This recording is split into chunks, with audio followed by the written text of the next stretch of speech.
All right, you have your bloodborne pathogen certificate downloaded and you are ready to add it to the assignment on Google Classroom.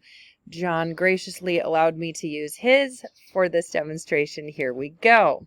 You click into the ACS Teachers Classwork tab at the top.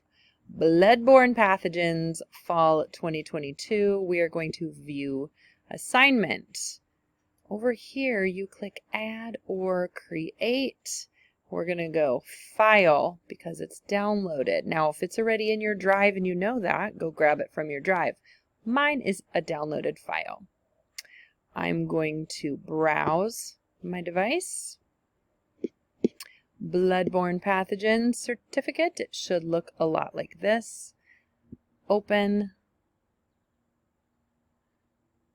And the Mark as Done button switches to Turn In once it is successfully added.